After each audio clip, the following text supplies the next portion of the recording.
बिस्मिल्लाहिर्रहमानिर्रहीम। अस्सलाम वालेकुम। फरीब व्लॉग्स पे खुशामदीद कहते हैं। हमारे चैनल को लाइक कीजिए, सब्सक्राइब कीजिए और बेल आइकन के बटन को दबाना मत भूलिए ताकि आपको नई से नई रेसिपीज़ के नोटिफिकेशन मिलते रहें और आप हमें अपने कमेंट से आगाह करते रहें। आज की हमारी रेसिपी है आलू गोश्त।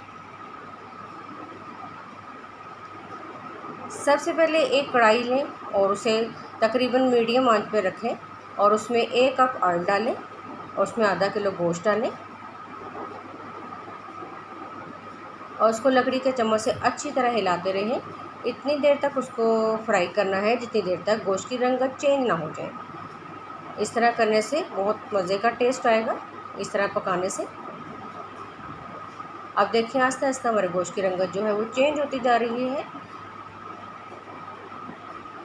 ये देखें नाज़रीन, हमारे गोश्त की रंगत चेंज होगी। तो अब हम 3 अदद प्याज लेंगे, लाल मिर्च लेंगे 1 बड़ा चम्मच। प्याज को अच्छी तरह से धोकर काट कर डालेंगे। नमक 1 बड़ा चम्मच लेंगे। हल्दी और धनिया आधा चम्मच लेंगे और थोड़ा सा पानी डालेंगे ताकि ये तमाम चीज़ें जो हैं आपस में मिक्स हो जाएं। उसको थोड़ी देर के लिए ढाँप कर रख देंगे।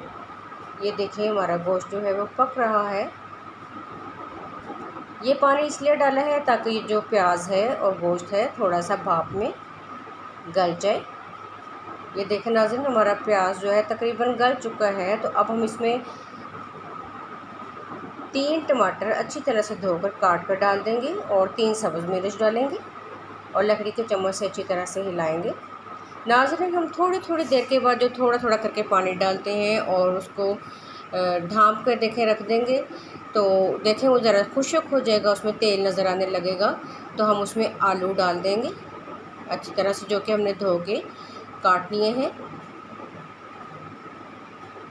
अब हम उसको अच्छी तरह से लकड़ी के चम्मच से हिलाएंगे ताकि जो तमाम मसाला है वो गोश्त और आलू के साथ एक जैसा हो जाए, एक जैसा उसका टेस्ट आए।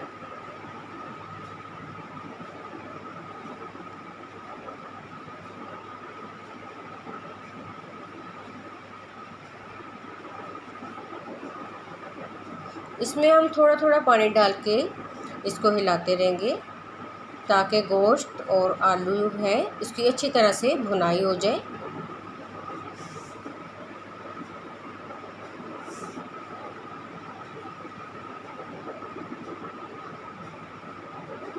और उसको हिलाते रहेंगे।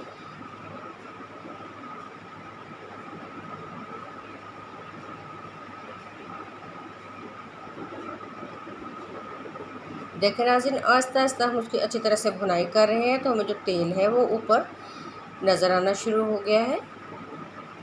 जब अच्छी तरह से हम इसकी भुनाई कर लेंगे तो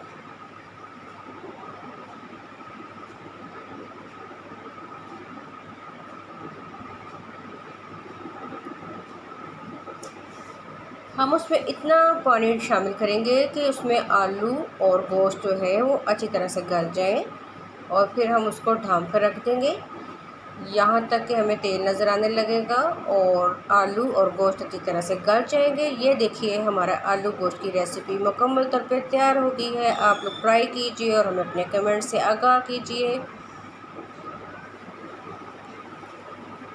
और लाइक कीजिए, सब्सक्राइब कीजिए, कमेंट्स दीजिए। अपनी दुआओं में याद रखें। अल्लाह हाफिज़।